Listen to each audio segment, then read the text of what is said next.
مهماندار هستم احسان الله احساس، سخنگوی صنعتکاران با ما در استودیو هستند. در رابطه به ایجاد نمایشگاه ها و موثریت آن صحبت های ازشان خواهیم داشت. خیراغلاس، سهار مو بخیر.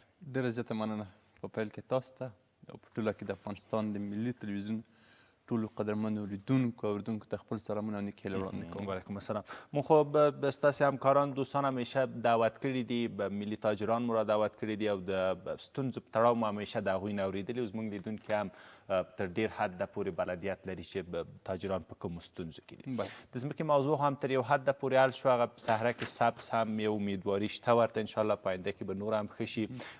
برخو یو اساسي حاصل بلل کېږي د صنعتکاران دپاره. خدای مهربانه د هغه هم د 10 ساعتونه چې اوس تاسو 18 ساعت او دغه نه زیات برق آماده شوی، نور به هم آماده شي او همدارنګه نور مشکلات هم چې دي خدای دې حل کړي. راځئ موږ او تاسو به نن د نمایشګاهګانو په تړاو باندې تاسو نه واورو چې یو نمایشګاه د پنجشنبې په ورځ باندې هم جوړه شوې او همدې نه مخکې هم د روز دهقان او همدارنګه ډېر نمایشګاهګانې هم جوړ شوي. زموږ لیدونکي هم تاسو هم شاهدان یاست. موثریت په تړاو باندې ووایي چې دغه نمایشګاهګانې به څومره موثر تمام شي د افغانستان داخلي تولیدات لپاره. ډېره مننه. بیا هم سلامونه ټولو ته وړاندې کوم. په ټوله کې افغانستان الحمدلله یو صنعتي تولیدي هیواد دی. دا چې په افغانستان کې مونږ په مختلفو برخو کې تولیدات لرو، که چیرته ستونزې حل شي په ټوله معنا موږ خودکفا یو. د داخلي تولیداتو د بازار موندنې لپاره نندارتونونه په دې وروستیو کې جوړ شوي دي چې د په تولیداتو باندې مثبت تاثیر کړی دی. د دې ترڅنګ په ملي او بین المللي سطحه د نندارتونونو جوړول د افغاني تولیداتو او کرنیزو محصولاتو او لاسي صنایعو لپاره ډېر مهم تمامېدلی شي. موږ او تاسو ټول د دې شاهدان یو چې په دې وروستیو کې نندارتونونه جوړ شول. هلته صنعتکارانو، د کرنیزو محصولاتو کروندګرو ټولو خپل هغه تولیدات دوی نندارې ته وړاندې کړل چې په دې سره کولی شي خپلو تولیداتو ته بازار موندنه پیدا کړي او خپل محصولات خلکو ته وښیي. دا د تولید لپاره یوه مهمه تبلیغاتي منبع هم ده او د دې ترڅنګ نندارتونونه د هیواد د حاکم نظام یا دولت د عوایدو یوه مهمه سرچینه هم بلل کیږي. په ټوله کې نندارتونونه د افغاني تولیداتو لپاره ډیر مهم دي او د دې ترڅنګ الحمدلله په بهرنیو هیوادونو کې هم نندارتونونه د افغاني تولیداتو لپاره لرل چې زمونږ په تولیداتو باندې ډیر مثبت تاثیر کړی دی. په دې سره موږ کولی شو چې په بهرنیو ملکونو کې خپل افغاني تولیدات نندارې ته وړاندې کړو. کله چې په کوم په تیرو میاشتو کې په هند کې، په چین کې، همداسې په نورو مختلفو هیوادونو کې هلته د افغاني تولیدات لپاره نندارتونونه جوړ شول چې په بهرنیو ملکونو کې بهرنیانو افغاني تولیدات ډېر خوښول. علت یې دا و چې افغاني تولیدات الحمدلله ډېر با کیفیته دي، په ډېر لوړ کیفیت سره جوړیږي، هم په داخل کې هم په بهر کې. کله چې نندارې ته کېښودل شي ټول خلک خوښوي او دا د بازاریابۍ دپاره او د صنعتکارانو او د دغه برخې د کارکوونکو دپاره یو غټ تشویق او د دوی دپاره یو ملاتړ هم کېدلی. لکه څنګه چې ویل کېږي پنجشنبې په ورځ د امام اعظم ابو حنیفه رضی الله تعالی عنه په نام باندې به یو نمایشګاه په کابل کې افتتاح شي چې صنعتکاران به خپل تولیدات نمایش ته کړي، که هغه کوچک یا اوسط او غټې کمپنیګانې واوسي. ملي رادیو تلویزیون هم ده کې فعال او بارز نقش لري. نشرات به انشاءالله موږ هم ولرو، گزارشدهی به هم ولرو، مېلمانه به هم ترنه ولرو. د پنجشنبې په ورځ شروع کېږي. د دغې موثریت په تړاو باندې هم که لیدونکو ته ووایي چې څومره به موثر تمام شي د افغاني تولیداتو لپاره. په ټوله کې نندارتونونه د افغاني تولیداتو څخه د ملاتړ او دوی ته د بازار موندنې په برخه کې دا یوه مهمه لاسته راوړنه ده. په خارجي سیاحین یا هم هغه خارجي تجاران هم واوسیږي، هغه داخلي تجاران چې غواړي صادرات ولري نور هیوادونو ته، هغوی به هم راشي ورته. بلکل په دې کې ټول ګورئ اوس الحمدلله د اسلامي امارات په راتګ سره امنیت راغلی دی. موږ تاسو ټول د دې شاهدان یو چې د هیواد ګوټ ګوټ ته له بهرنیو ملکونو څخه سیلانیان راځي او د افغانستان له زرغونو سیمو څخه لیدنه کوي. تیره ورځ څو ورځې وړاندې په کابل قصر نوین کې هم موږ د یوې لویې نمایشګاه یا د یو لوی نندارتون شاهدان وو چې په هغه کې هم بهرنیان راغلي وو. هلته یې داخلي توکي واخیستل. دوی ډېر لیواله وو چې دغه توکي د یوې تحفې په شکل واخلي او له ځان سره یې بهر ته یوسي. نو طبیعي خبر ده چې په ټولو نه یوازې د پنجشنبې په ورځ په راتلونکي نندارتون کې بلکې په ټولو نندارتونونو کې به زموږ پانګوال زموږ سوداګر راځي او دوی به دلته په دې کې برخه اخلي او څه چې وي نندارې ته به انشاءالله وړاندې کېږي او ورڅخه به لیدنه کوي. ډېر ښه، موږ هم په نیک فال باندې ورته ګورو او استقبالوو انشاءالله. زه یو سوال لرم په احساس صاحب په دې ارتباط کې. موږ هم همیشه وایو او ټول افغانان هم وایي چې باید خپل دولتي داخلي تولیدات نه استفاده وکړو، ځکه چې نه غواړو دغه پیسې لاړ چې بل هېواد ته یو جنس راوړو، هغه جنس هم مصرف شي یا وخوړل شي، در حال کې چې بیا پیسه د زموږ نه ووځي. پیسه هم چې ووځي خو طبعا چې بیا اقتصاد هم ورسره خرابېږي. موږ باید یو تولیداتي په هېواد باندې مبدل شو تر څو موږ وتوانیږو په خپل تولید باندې پیسه د نورو هېوادونو نه دننه راوړلی وشو.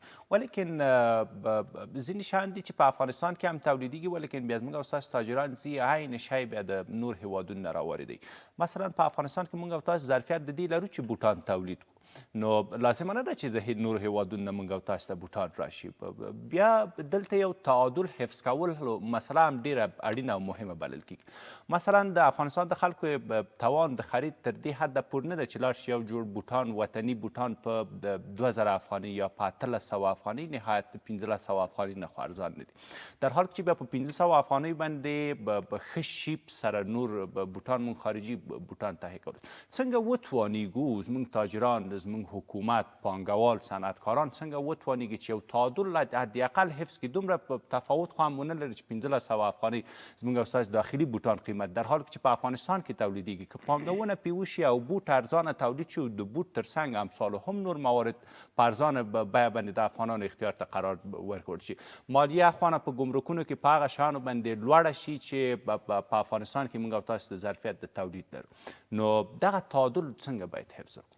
دلته بیا هم د هیوادوالو ته یو مثبت انګېزه نه ده ورکړل شوې د افغاني تولیداتو په اړه. مونږ په بار مونږ په کیفیت او په کمیت کې په هیڅ چیز کې زموږ لیدونکي شک نه لري، شک فقط په دغه قیمتونو کې ده. مثلا اوس یو جوړ ګند افغاني که چیرې زموږ او ستاسو خویندې واخلو نو د 10,000 افغانۍ نه خو هغه ارزانه نه ده، در حال کې په 10,000 افغانۍ باندې بیا خارجي لباسونه شاید ډېر واخیستلی وشي او همدارنګه نور مسایل. ګورئ دلته بیا هم یادونه کوو چې د افغانستان یا هیوادوال ډېر د دغه په اړه عامه پوهاوی نه لري، یعنی بلد نه دی ورسره. اوس تاسو فکر وکړئ ډېری ځله داسې شوي دي چې په افغانستان کې یو څه تولیدېږي هغه په هغه باندې د بهرنیو ملکونو ټاپه ویل کېږي. علت یې همدغه دی چې د افغانستان خلک له خپلو داخلي تولیدات څخه استفاده نه کوي. کنه الحمدلله په افغانستان کې افغاني تولیدات ډېر با کیفیته دي، په ډېر ښه کیفیت جوړېږي او بل دلته لږ د خلکو په اقتصاد باندې هم تاثیر لري، ځکه چې په فعلي شرایطو کې د افغانستان د خلکو اقتصاد یو څه ضعیفه دی. 3 رقمه تولیدات موږ لرو چې یو عالی دي، دوهم متوسط دي او درېیم هم لږ ضعیفه دي، ځکه چې د افغانستان د خلکو د اقتصاد مطابق دلته شی تولیدېږي. مثلا که د یو چا اقتصادي وضعیت جوړ دوی کولی شي له عالي تولیدات څخه استفاده وکړي، که په فعلي شرایطو کې دوی نشي کولی چې له عالي تولیدات څخه استفاده وکړي، متوسط اخلي او دې تر څنګ بیخي ضعیفه. نو هېواد ته د هېواد اقتصاد ته په کتو او خلکو ته د نه پوهاوي له امله چې د افغانستان خلک اگر چې موږ په بار بار په رسنیو کې په هر ځای کې موږ تبلیغات کړي دي، موږ د عامه پوهاوي پروګرامونه په لاره اچولي دي، موږ دوی ته ویلي دي چې تاسو راشئ له خپلو داخلي تولیدات څخه استفاده وکړئ چې د دې ګټه به نه یوازې صنعتکارانو ته رسیږي بلکې د هېواد هر فرد ته به د دې ګټه رسیږي. له یوې خوا به زمونږ بازار قوي شوی وي، له بلې خوا به خپلې پیسې په داخل د هېواد کې په مصرف رسېدلې وي، له بلې خوا به د موږ د تولیداتو کچه به لوړه شوې وي. خو د دې دپاره بیا هم نندارتونونه ډېر مهم دي. کله چې نندارتونونو کې زمونږ تولیدات نندارې ته کېښودل شي، هېوادوال هغه څخه خبر شي، دلته رسنۍ راشي، دوی ته هېوادوالو ته یې وښیي، نو طبیعي ده چې خپل هېوادوال به له خپلو داخلي تولیداتو څخه استفاده کوي. لازمه نه ده چې موږ په بهرنیو تولیداتو اکتفا وکړو، ځکه د نسبت بهرنیو تولیداتو ته زموږ داخلي تولیدات ډېر با کیفیته دي. اوس مثلا زموږ ولې د موږ داخلي تولیدات په بهرنیو ملکونو کې ډېر خلک ورته خوښ دي؟ ځکه چې با کیفیته دي، په ښه کیفیت جوړېږي، که چېرته د یو هېواد تولیدات با کیفیته ونه اوسي د نړۍ په بازارونو کې ورته په نندارتونونو کې کله ورته خلک دومره لیوالتیا ښیي خو الحمدلله دا چې د افغانستان افغاني تولیدات با کیفیته دي په ښه ډول تولیدېږي په بهرنیو ملکونو کې ورته په نندارتونو کې ډېر ښه ځای ورته ورکړل شوی بهرنیان یې ډېر ښه خوښوي او دوی تل همدغه هڅه کوي چې راوړئ نور هم راوړئ چې موږ دلته نندارې ته کېږدو او ټول خلک له افغاني تولیداتو څخه استفاده کوي نو ما بیا هم د موږ غوښتنه له ټولو هېوادوالو څخه دغه ده چې نندارتونونه د تولیداتو لپاره ډېر مهم دي په دغه نندارتونونو کې د برخه اخلي او له خپلو داخلي تولیداتو څخه د استفاده کوي صحیح مارکیټینګ خو همیشه ورته کوو خپل داخلي تولیدات ته ولیکن د قیمت تعادل حفظ کول دا مهمه مسله ده څو ورځې مخکې ستاسو پر ځای باندې ما قدرمن میلمه هم درلودو بیا د هغوی نه مې یو سوال مطرح کړم موږ او تاسې یو سیر زغال په 80 افغانۍ باندې خرڅوو هغه قیمت یې که سیر ته واړو بیا په 80 افغانۍ موږ په نورو هېوادونو باندې پلورو ولیکن در حال کې چې بیا 1 کیلو ګاز موږ بیرته په 100 افغانۍ باندې اخلو یعنې په 1 کیلو یو سیر کې هم فرق شته او بیا په هر کیلو کې 20 افغانۍ نور هم موږ زیان کوو بیا ویل چې والا زغال زموږ او ستاسو خپل داخلي کانونه لرو ترنه استفاده کوو خرڅوو یا مصرفوو ولیکن ګاز موږ د نور هېواد نه اخلو راوړو یو هزینه لري خرید ترانسپورت و امثالو هم د دې نه نو دا خو بیا اصل نشي کېدلی هغه شی چې بیا موږ د بهر نه راوارد کړو هغه باید موږ دلته قیمته اخیستلی وشو خو دغه صنایع د داخلي تولیدات د خپل صنایع دا خو بیا د کور دننه تولیدېږي نو ولې د دغې د قیمت د ټیټول دپاره مثلا راهکارونه هم دې ته شته دي داسې نه چې راهکار ورته نشته ده خو که اوس زموږ او ستاسې بودوزان وایي چې موږ چرم په قیمته باندې اخلو یا نیرو د کار هم په قیمته یا تخصصي کسان نه لرو په دې برخه کې یا ماشینالاتوري ضعیفه ده یا کمه ده یا یې په لاس ګنډو و امثالو هم هر استدلال چې هغوی کوي ولیکن دې دپاره هم خو راهکار شته ده پوست لرو ولې ورته یو تاجر ملا نه راتړي یا حکومت ورته ملا نه راتړي چې زه راځه یو فابریکه جوړوم دغه پوستونه زه په چرم باندې بدلوم په ارزانه بیه باندې خلکو ته ورکړم د قیمت ټیټول د افغاني د تولیداتو یو اصل دی یو مهم اصل دی تاسې هم په دې ما سره موافق یاستئ بالکل څنګه یې راټیټ کړو دا طبیعي قیمتونه خبر ده څنګه راټیټ کړو دلته موږ ادارات لرو موږ دلته نظام لرو موږ دلته هغه داسې ادارې لرو چې د دو په تولید کې د دو په کیفیت کې د دو په کنټرول کې دوی مستقیما اړیکه لري زمونږ ادارې هغه ادارې چې مسؤلې دي باید د دې په کنټرول کې مهمه ونډه واخلي مثلا زغال تاسو یادونه وکړه زغال راځي په یو ځای کې په 9 زره خرڅېږي په بل ځای کې په 14 زره خرڅېږي په بل ځای کې په مختلفو قیمتونو خرڅېږي دا ولې باید خرڅ شي داسې باید ونه شي باید د دې دپاره هغه ادارې چې په کنټرول کې د تولیداتو په کنټرول کې مهم رول لري هغه باید د دې دپاره قیمت گذاري کیږدي د اجناس دپاره قیمتونه کیږدي هسې نه چې په یو ځای کې په یو نرخ خرڅېږي په بل ځای کې په بل نرخ خرڅېږي دا ټوله خبره مسؤلینو ته اوړي چې مسؤلین باید د دې په کیفیت کې د دې په کنټرول کې مهم رول ولري یعنی ادارې هم تاسې دخیله بولئ ادارې خو الحمدلله موږ او تاسې زښته زیاتې لرو یو د تجارت کې وزارت د تجارت وګوره مثلا وزارت د اقتصاد وګوره بیا یې ریاستونه وګوره بیا یې تشکیلات وګوره کارمندان وګوره که دغه د ټولو ماشونه راواخلي نو زه مطمئنه یم چې پې 20 فابریکې او دلته سرخانې و نور شیان پې جوړولی شو ولیکن انتقاد نه غواړم ولرم عرضه کې یو څه ناڅه ستونزه لرو طبعا ستونزه لرو بالکل ګورئ ما بیا هم یادونه وکړه کله چې په یو څه دلته یا له بهر څخه یا په داخل د هېواد کې تولیدېږي یا راواردېږي د هغو دپاره موږ د کنټرول کیفیت په نامه دلته یوه اداره لرو کله چې هغه اداره له دې څخه کنټرول ولري